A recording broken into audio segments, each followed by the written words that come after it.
Chico Lucas defende progressão cada vez menor. Tem que endurecer.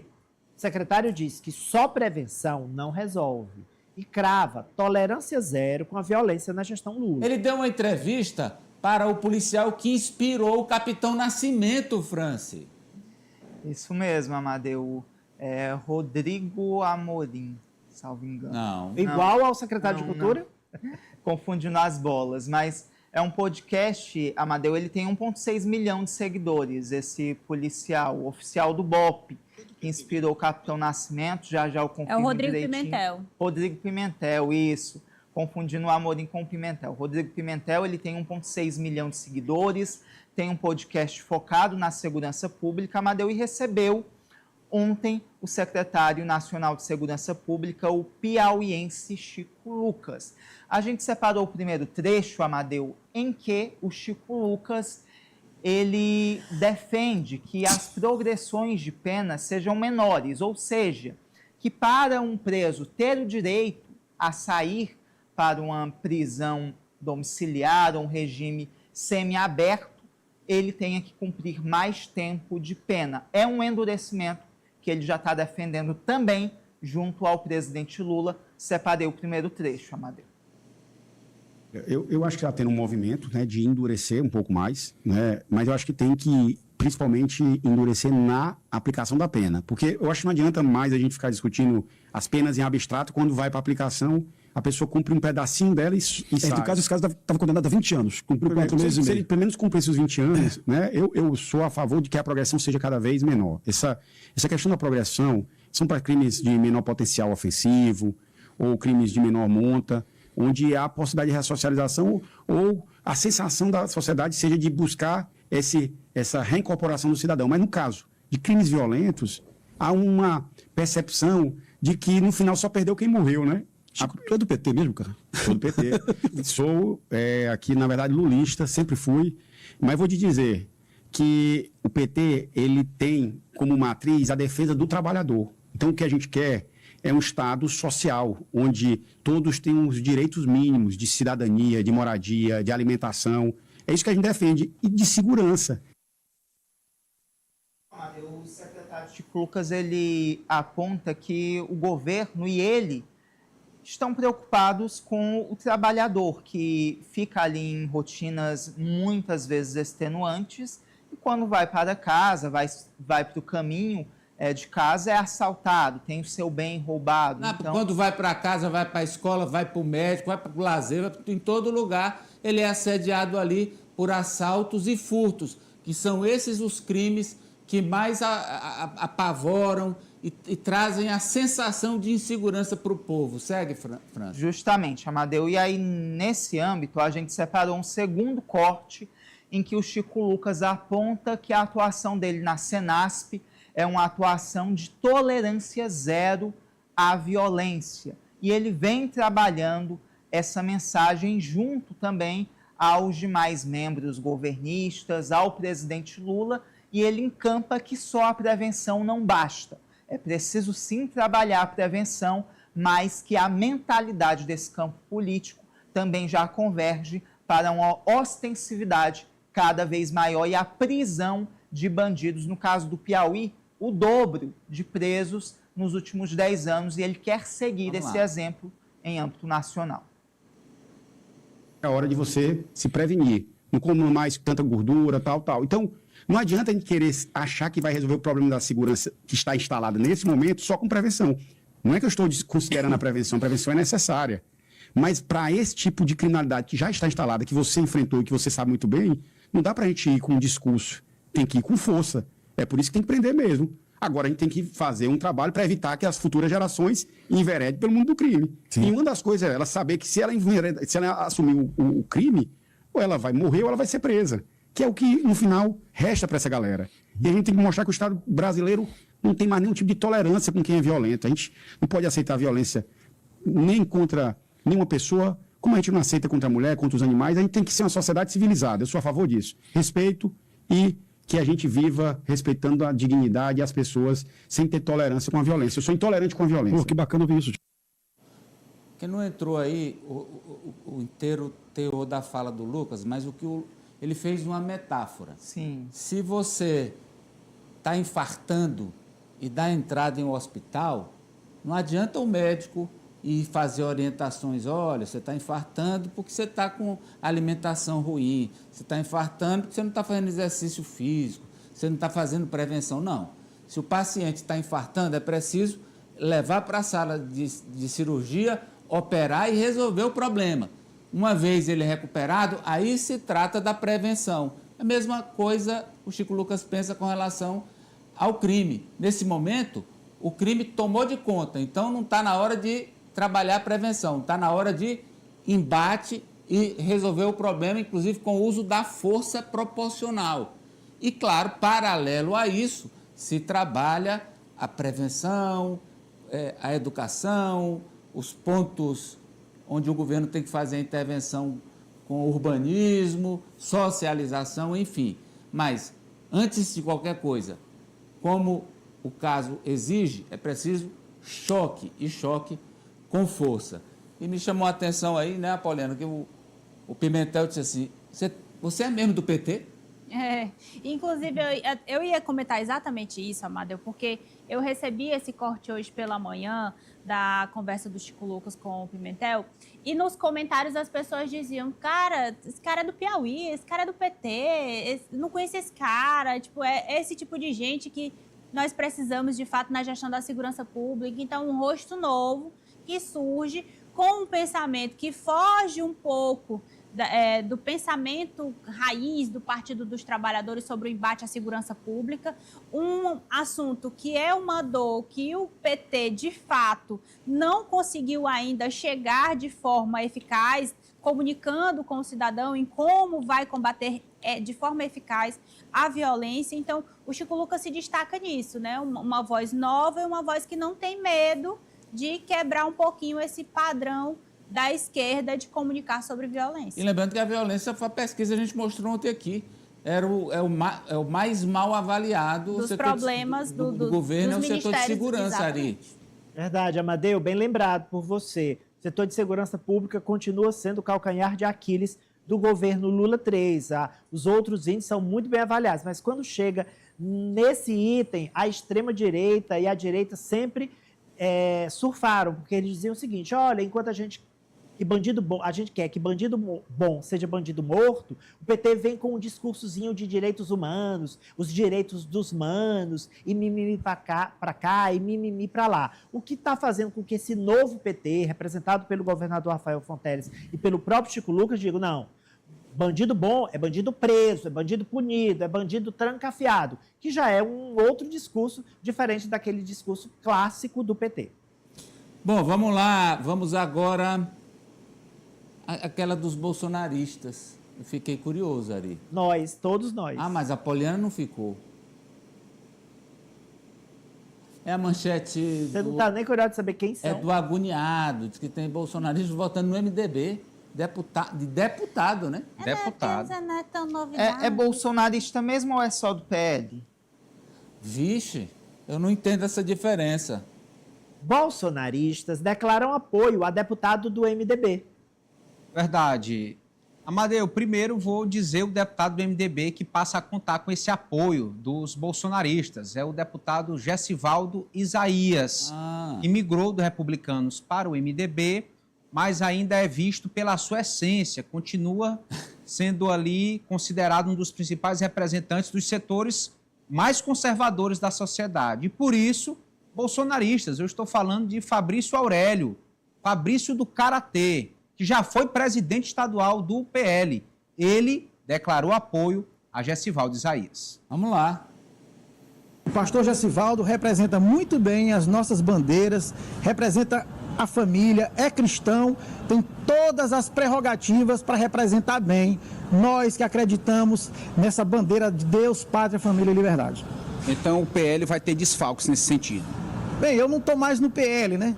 Eu estou agora no Podemos. Porém, os amigos que andam conosco e que acreditam nesses mesmos valores vão estar somando junto com o deputado Gessivaldo para a gente dar uma grande votação para ele aqui em Teresina e no Piauí. Quem te viu, quem te vê, né? Fabrício Aurélio, que é muito ligado ao Coronel Diego, já Diego- foi até candidato a governador. Diego Melo, né? Diego Melo, com essa bandeira É aquele bolsonarismo mais empedernido. Mais radical. É. Mas, Mas ele tá no apanhando caso, quem? ele está traindo quem? Gessivaldo para estadual. Ah, então tá tudo certo. Não, mas Republicanos, gente, não é bolsonarismo, mas é... Tá na ele é ponte... do MDB, rapaz. Tá no centro ali. Agora né? tá no Ah, centro. Ele é MDB. Mas vem cá, no caso ele falou aí pro Eliezer, eu não estou mais no PL, eu estou agora no Podemos. Então ele quer dizer que ele não está traindo o PL, é isso? Tá atraindo Podemos. Se o Podemos lançar uma chapa de estadual, que até agora... Mas tem o Maínia, candidato a governador. Não, assim, mas estadual... Mas eu acredito que ele vota no... Peraí, não é possível. Vixe, Maínia. Aí não é possível. Aí é... Não, possível é, né? A gente não sabe se... Possível é. Ariô, você sabe qual é a minha opinião? Ah, qual? É que você não serve, sinceramente. Vamos lá. Vamos agora Ai, ai. para a Cíntia, doutor Farol. Vamos lá, Cíntia Laje. Isso. Hoje no Notícia do Dia. Correto? Sim, sim. Olha aí, ó. Presidente do Sindicato dos Rodoviários lamenta multa a trabalhadores por greve. É, que foi o assunto de ontem, né? E o presidente do Sinteto foi ao programa Notícia do Dia com a Cíntia na Rádio Jornal e disse o seguinte.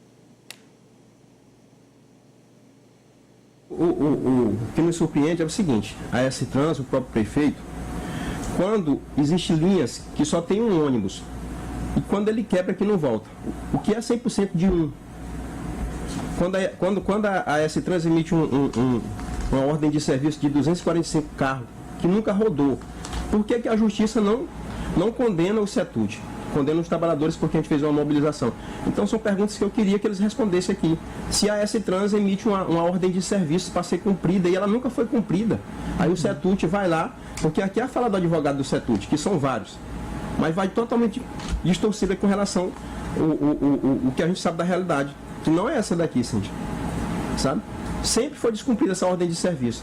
Aí o prefeito, pelo outro lado, vem dizer que nós estávamos fazendo um movimento, tampando ruas, avenidas, quando na realidade isso não aconteceu, porque a gente já recebeu, a gente tem uma ordem do Ministério Público do Trabalho, assinado um ataque, termo de ajuste de conduta, que o nosso direito, embora seja reconhecido, essa situação, essas mazelas que a gente vem passando, não pode ser maior do que o direito da população. Então, a gente não pode fechar uma rua, que evita de passar um corpo de bombeiro, a polícia militar, então a gente não faz isso.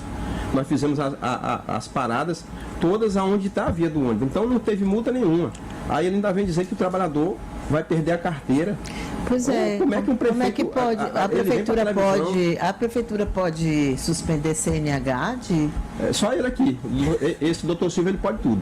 Ele pode suspender carteira, ele pode aplicar uma multa de quase 6 mil reais, quando na realidade o trabalhador do transporte coletivo ganha R$ 2.403,83. Aí, isso eu estou falando bruto, quando ferro o desconto, não chega a R$ 2.000. Aí ele toda hora diz, não, é porque, para mim, é um ditador. Vamos lá, Eliezer. Madeu, preocupante essa postura do prefeito. Você acompanhou, inclusive, repercussão nas redes dessa polêmica, né? O prefeito ameaçou publicamente Nós mostramos ontem. aplicar multas a trabalhadores que estiverem envolvidos em atos grevistas aqui na capital, e a população reprovou. Pelo que nós acompanhamos em diversas publicações, não só nas plataformas do Grupo Meu Norte, mas de uma forma geral, a população não entende por que o prefeito está contra os trabalhadores nesse processo, por que não há uma pressão contra os empresários, mas exatamente contra a parte mais vulnerável, contra quem está lutando pelos seus direitos fundamentais. É difícil entender esse lado insensível do prefeito Silvio Mendes nessa novela da crise do transporte coletivo de Teresina. Então, a categoria precisa ver isso e memorizar. De fato, o prefeito não está do lado deles. Eu até falei ontem aqui que o prefeito acertava ao não permitir a interrupção do direito de ir e vir do teresinense. Mas, de acordo aí com o Antônio Cardoso, eles não interditaram ruas nem avenidas. Eles apenas pararam os ônibus nos locais devidos nas faixas nas faixas de ônibus, né? Então, ele também pôs em xeque por que as multas ou eventuais encargos não são dirigidos ao CETUT, que descumpre regularmente as ordens de serviço, Apoliana. É um questionamento, né? Ok, está no contrato, foi assinado, mas vamos lá, né? Vamos ter um pouco assim vamos ponderar nessa situação. É injusto fazer isso com os trabalhadores na situação em que eles estão, e não é uma situação nova, é de agora. Há muito tempo os trabalhadores reclamam sobre a irregularidade nos pagamentos. Quando eu falo irregularidade, é de não estar sendo regular, né? Paga uma coisa aqui, paga uma coisa acolá. Então, é complicado. E a outra coisa, Amadeu, só para completar, que circulou muito de ontem para hoje na rede social, foi a fala do prefeito sobre a população insistir em usar ônibus, que é muito ruim. O prefeito falou assim, né? Que vamos continuar com o cadastramento de outros ônibus e vans. Quem mais que quer entrar no sistema para diminuir os transtornos na população teresinense que, por uma razão ou outra, insiste em usar o transporte coletivo, que, repito, é muito ruim. Como assim a população insiste em usar transporte público? É o jeito, né? É necessidade, a população precisa usar o ônibus. Nem todo mundo tem um carro, nem todo mundo pode pagar um Uber, nem todo mundo pode pagar um motor Uber, nem todo mundo pode ter um carro. Às vezes, uma senhora, por exemplo, ela não vai de motor Uber por medo, ela tem receio. Uma criança, como é que faz?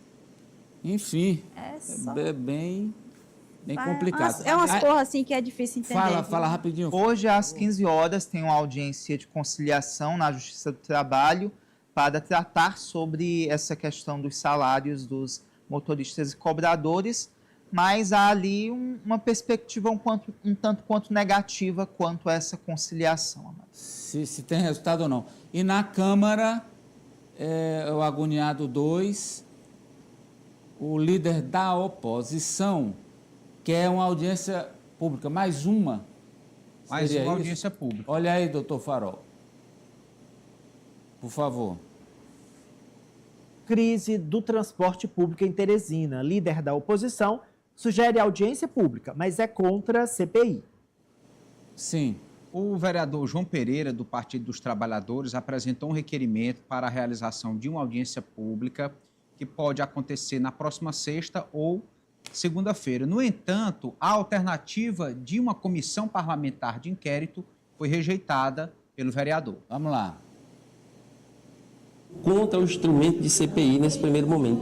Todos que, caso sejam de CPI. Vamos, peraí, as últimas 4 CPIs não tiveram efetividade na vida das pessoas, vocês podem olhar. Então, o que é, eu não estava, inclusive, vereador na gestão anterior aqui na Câmara. Então, eu não sei qual foi o encaminhamento da CPI, dos transportes. Agora, como vereador, pedi essa audiência pública, irei tratar ponto a ponto com nossa equipe técnica, ouvindo as partes, ouvindo experiências que deram certo em outras cidades e trazer para Teresina. Vocês terão, da minha parte, um documento dizendo, pelo que eu vi, pelo que eu estudei, pelo que eu compreendi, daquilo que eu relatei, eu compreendo que a situação do transporte público tem que ser resolvida dessa forma.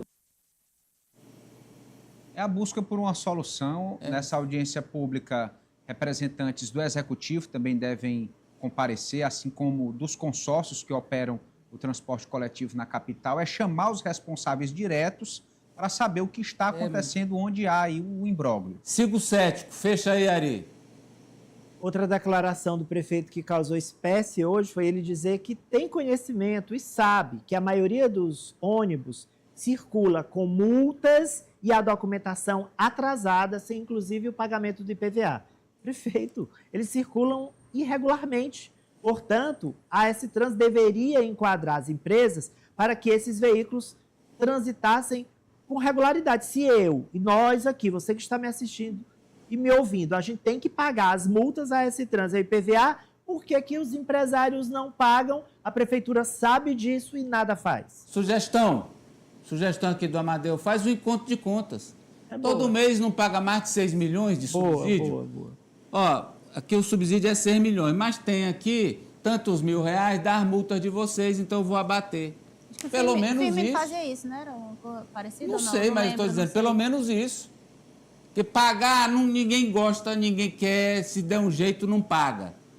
Mas, assim, ou paga ou dá o dinheiro. E hoje o deputado estadual Fábio Novo fez um duro discurso sobre o transporte público na Assembleia Legislativa e resgatou ali do plano de governo dele várias propostas que, segundo ele, teriam já dado uma solução para o problema. E ele continua se colocando à disposição do prefeito. Né? É um contrato que vale de quê, minha gente? Pelo amor de Deus. Vai até 2029. 29. Veja, preste atenção nesse recado do Armazém Paraíba. Atenção, o Armazém Paraíba montou uma força-tarefa e está com preços ainda mais baixos em todas as lojas. Vem pra mega operação de vendas. Samsung Galaxy A07 128 GB, R$ 74,90 mensais. Samsung Galaxy A17 128 GB, R$ 109,90 mensais. Samsung Galaxy A17 256 GB, R$ 129,90 mensais. Mega operação de vendas Armazém Paraíba. Você foi convidado? Fui, mas como você não me liberou, vou ficar com fome. Meu amigo. Ainda dá tempo de pegar o voo. Ah, quer ir de avião? Amadeu, leva 3 dias de Não, carro. porque daqui a pouco tem pó de jogo, Amadeu. Sim, mas qual é o problema? Depois do pó de jogo... Aí eu vou de carro, chego lá, Isso. 2 dias depois do jantar. Sem problema, mas você se justifica. Nem quentinha eu vou Você se conseguir. justifica. Pede a Fernanda para separar. Fernanda Olha, separa, viu? exato, melhor. A Fernanda separa para você. Manda no A Fernanda Sedex. vai me representar. Vai lá, vai. Duelo de jantares hoje em Brasília. Ciro contra Marcelo e Júlio. Quem vai levar mais prefeitos? Os números não batem. A gente fez uma cartela mostrando qual é a previsão da presença de prefeitos nesses 2 jantares de hoje à noite, no mesmo horário. O grupo de prefeitos do senador Ciro Nogueira pretende reunir 120 prefeitos. Nas contas de Ciro, é esse o número que vai estar com ele jantando hoje à noite. Já o jantar do senador Marcelo Castro e do deputado federal Júlio César, os 2 pré-candidatos ao Senado da base do governador Rafael Fonteles, avisam que 150 prefeitos estarão lá. O Amadeu vai me ajudar, que ele é melhor em matemática do que eu. 270 prefeitos, mas o Piauí só tem 224 prefeitos e prefeitas. Então eu acho, Amadeu, eu tenho certeza, se essas contas estiverem certas, vai ter prefeito comendo do jantar do Ciro e comendo do jantar do Marcelo. Até porque tem prefeito que realmente faz a dobradinha Ciro e Marcelo. E tem prefeito comendo do Ciro e comendo do Júlio, porque também tem prefeito que faz a dobradinha Ciro e Júlio. Agora... Eu tô querendo entender o que você está dizendo aí.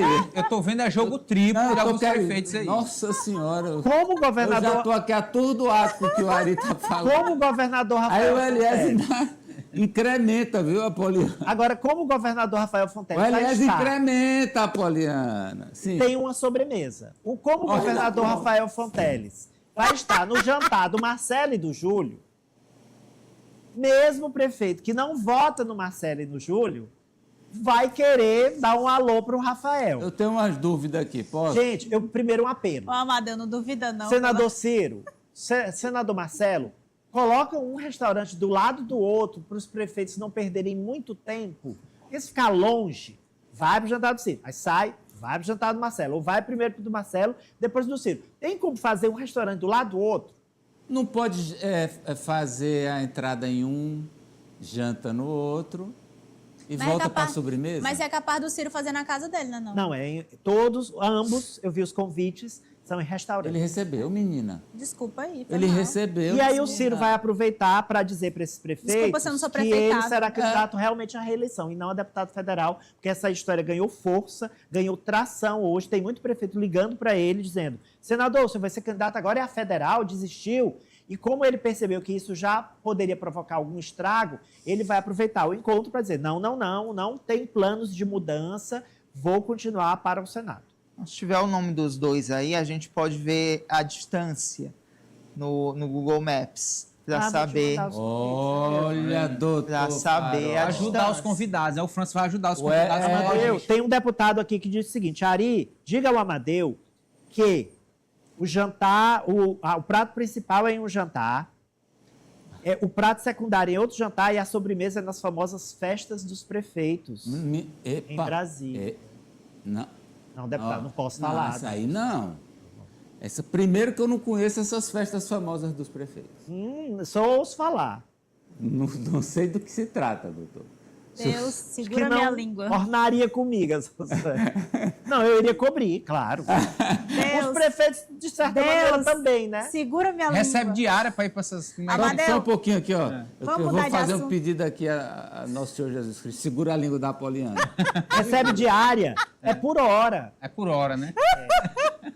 Não é, meu Deus? Amadeu, como é o testemunhal ali, alguma coisa? Não, diário o quê? O garçom? Os prefeitos para estarem Nájila. Sim, pensei que era as festas. Eu só lhe digo uma coisa. Nunca participei de nenhuma. Você nunca foi prefeito. Se você tivesse sido eleito aqui em Teresina, quem sabe? Salas comerciais. E logo você seria de capital, meu amigo. Você era convidado de honra dessas festas. Você tem conhecimento do que acontece, como são? Rapaz, é o seguinte, parece que não pode não, tá melhor Parei aqui. de tentar, Tá melhor aqui a gente seguir. Daqui pra frente não tem aquelas do Epsi. Por favor, doutor Farol. Vamos lá, olha aqui, ó, Pio IX, é o marca. Rapaz, que situação, hein, Francis? Isso aqui é terrível, rapaz. Uma vereadora quer proteção. Vereadora pede socorro após prefeito investigado por exploração sexual voltar à prefeitura de Pio IX. Mais do que proteção, ela pede socorro, Franci. E socorro, Amadeu, porque, de acordo com a vereadora Eliane Bezerra, que é irmã do vice-prefeito Etinho Bezerra e havia apresentado o primeiro pedido de cassação contra o Silas Noronha, agora no poder, de volta ao poder por força de liminar, as famílias do município, de denunciantes, estariam temerosas, até mesmo vereadores, em tocar o processo de cassação do Silas Noronha, e ela pediu socorro, Amadeu, à Justiça do Piauí. A gente tem o vídeo. Vamos lá. Eu dei entrada no pedido de cassação, eu tive que retirar, porque eu fui minoria. Para quem não sabe, um processo, quando ele é reprovado, ele não volta a casa. Eu, como denunciante, não podia falar e não podia votar. E, infelizmente, as pessoas que podiam fazer isso por mim, que eu fiz no gesto de confiança, simplesmente ficaram confusas depois da soltura, dona Maria. E não colaboraram mais. Felizmente, as famílias indignadas tomaram coragem, porque estavam amedrontadas, muitas passaram por ameaças, e vieram fazer. E eu quero dizer, e aí eu quero aproveitar e pedir socorro ao Ministério Público local, e ao Ministério Público do nosso estado. Eu estou pedindo socorro, porque as pessoas estão se sentindo desprotegidas. No 5 de maio, eu dei entrada aqui, que é uma prerrogativa nossa, no pedido de cassação do prefeito. Eu não estava baseada em achismo. Ele construiu as próprias provas contra ele. A quem interessa uma liminar, deixando o réu, o acusado, livre para atuar e praticar os mesmos crimes, inclusive utilizando dinheiro público para manter o seu vício, a sua doença, a sua patologia. E aí eu digo, não existe ex-pedófilo. Uma vez pedófilo, para sempre pedófilo. Olha, Amadeu, e esse discurso aconteceu na sessão de ontem à noite, sessão que lembrou o dia de combate à exploração sexual de crianças e adolescentes. Esse dia que é lembrado em 18 de maio. Então, ela pediu providências, lembrou que o novo pedido de afastamento, de cassação do Silas Noronha foi protocolado na Câmara Municipal de Pio IX, dessa vez por um ex-secretário da Prefeitura que pediu exoneração depois de descobrir que supostamente um familiar dele foi alvo desse esquema de exploração sexual. Então, ela solicitou que esse trâmite seja acelerado e que esse pedido de cassação avance. E uma informação, Amadeu, já foi convocada uma sessão extraordinária para a próxima sexta-feira para analisar esse novo pedido de cassação do prefeito Silas Noronha. Queria seu comentário, Apoliana. Amadeu, eu espero que, de verdade, esse pedido de socorro seja ouvido por alguém, né? seja pelo Ministério Público, seja por alguma entidade, porque é muito profundo o que ela fala, né? É muito venal esse pedido de socorro que, de fato, ela faz aí na tribuna da Câmara.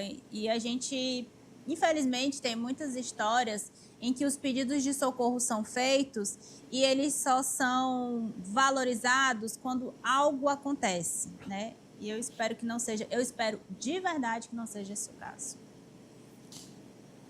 Vamos ver aí Fala, Ari. Só que a defesa também, que eu mencionei aqui, em tom de brincadeira, claro, que haveria festas envolvendo prefeitos, depois da 17ª marcha lá dos prefeitos em Brasília. É uma tradição lá, né? A gente estava brincando aqui, teve um prefeito que disse, Ari, nesses jantares aí tem prefeito fazendo trisal. Atenção, atenção. Atenção, vamos lá com o agoniado 1. O agoniado 1. É um vereador que está otimista, doutor Farol, ousado. Vereador quer ser o candidato mais votado para federal no território Entre Rios, que inclui a capital, e foca na terceira idade. Então, verdade. Esse vereador é o vereador Venâncio Cardoso, do MDB, que é pré-candidato a deputado federal.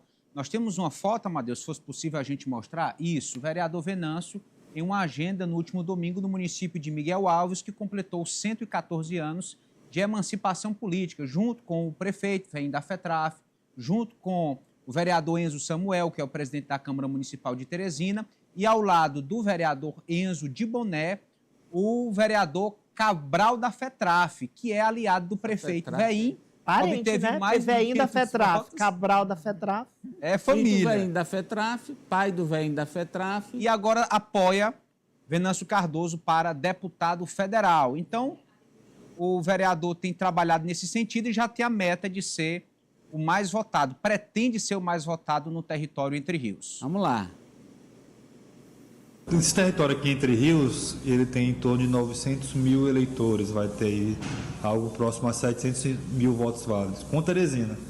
E minha meta é ser o mais votado, estou trabalhando pesado, muito em Teresina, mas sem esquecer as cidades mais próximas do nossa capital. Em torno de 30% a 35% da população que vai votar agora em 2026, no Piauí todo, tem mais de 60 anos. E eu sou o político que mais trabalho a pauta da pessoa idosa. Eu quero repetir mais ou menos o que o Mazo lá atrás fez, saindo o mais votado de Teresina com essa bandeira do idoso. Ele trabalhava muito a história dos empréstimos consignados e eu vou trabalhar muito essa parte de saúde e bem-estar. Estou no rumo certo e vai dar certo.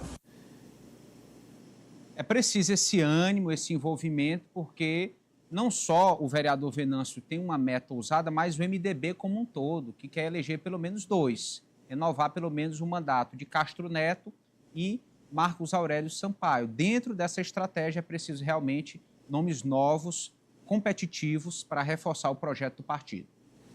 E agora nós vamos a mudanças na Codevasf. Pois não, doutor Farol? Tem um nome novo e jovem que assumiu em Brasília, em solenidade mandou para a doutora Brasília. Nájila? Na verdade, não. Estou mandando agora. Pois então, o Anderson verdade, Oliveira, o Anderson Oliveira assumiu em Brasília, Nájila Alves, substituindo Marcelo Castro Filho. Marcelo Filho, filho do senador Marcelo Castro. Ele é um jovem administrador de empresas, vai comandar a Codevasf, substituindo o filho do senador Marcelo Castro. O senador Marcelo Castro vai ter o reforço agora do filho na campanha dele, né? Na pré-campanha, depois na campanha, porque o Marcelo Filho vai se dedicar à reeleição de Marcelo Castro. Olha, o Anderson Oliveira Silva segue um perfil técnico, tá? E já fazia parte dos quadros da empresa pública. É bom quando a gente vê um funcionário que já integra os quadros da empresa. Aí do lado de familiares, do presidente nacional da Codevasf, o Lucas Felipe de Oliveira, do próprio Marcelo Filho, que agora deixou a Codevasf para cuidar da eleição do pai. Boa sorte ao jovem Anderson Oliveira. Muito bem. E agora que o Marca traz para a gente problema na Fundação Municipal de Saúde. Dessa vez é uma mãe aflita pedindo providências para o filho. Ari. Mãe denuncia demora na Fundação Municipal de Saúde na transferência de um filho de 9 anos. ele corre risco de morte. Então, Amadeu, o advogado Alisson Soares, ele realizou essa denúncia nas redes sociais. Ele foi até o hospital da Santa Maria da Codipe, que é gerido pela Fundação Municipal de Saúde de Teresina, e encontrou uma mãe que está com um filho de 9 anos internado numa situação complicada com a pneumonia, e ele já não consegue, inclusive, respirar por conta própria. A gente separou o vídeo dessa denúncia e, na sequência, a gente já traz uma atualização da FMS. Eu vim com ele na terça-feira para emergência. A médica examinou ele e disse que ele estava com pneumonia, né? Só que antes disso eu já tinha levado ele para outro hospital, lá na Pedra Mole, e lá passaram outro remédio e mandou para casa. Aí foi que ele piorou, eu trouxe ele para cá. Aí a médica internou e disse que ia transferir ele rapidamente para o hospital do Parque Piauí, né? Só que nisso a gente já está aqui 6 dias já. 6 dias esperando e ele não melhora. Qual o problema dele, cara? É pneumonia aguda. Como é que tá o quadro dele hoje? O que é que ele tá? O médico de manhã hoje falou que ele tem que drenar, fazer a drenagem, né? Porque o pulmão dele tá muito comprometido. Ele não consegue respirar sozinho, só com oxigênio. E ele já tá com a barriga muito inchada e tá ficando meio amarelado já. Aqui não resolve? Não, aqui não tem estrutura para esse procedimento, só lá no hospital especializado. E o que é que tá faltando para ser? Amadeu, situação realmente muito complicada. A gente vê aí o desespero da população mais pobre, que muitas vezes ali é acometida por uma doença grave e fica nessa fila de espera que parece infinita e que muitas vezes não se consegue chegar a um atendimento especializado, e a gente já teve relatos de pessoas que chegaram a óbito, infelizmente. Mas a gente tem uma atualização da Fundação Municipal de Saúde, recebi um pouquinho antes de entrar aqui no Jogo do Poder sobre esse caso. Temos em cartela uma nota curtinha da FMS, Amadeu. Vamos lá. Qualquer coisa eu resumo aqui. A FMS, Amadeu, informa que o paciente, que o garotinho de 9 anos, ele já foi transferido para o Hospital de Urgência de Teresina e está internado, recebendo todos os cuidados necessários. Então, ainda bem que essa denúncia aí deu um resultado e agora ele está tendo atendimento especializado. Ainda bem que deu resultado, mas infelizmente só se deu resultado porque se teve uma denúncia. Né? Infelizmente. É muito... Pobre sofre, viu, rapaz? Uma coisa que eu digo há muito tempo, é um fato. Pobre sofre. Quem depende de saúde pública sofre. Nós vamos fazer um intervalo, é rápido, a gente volta.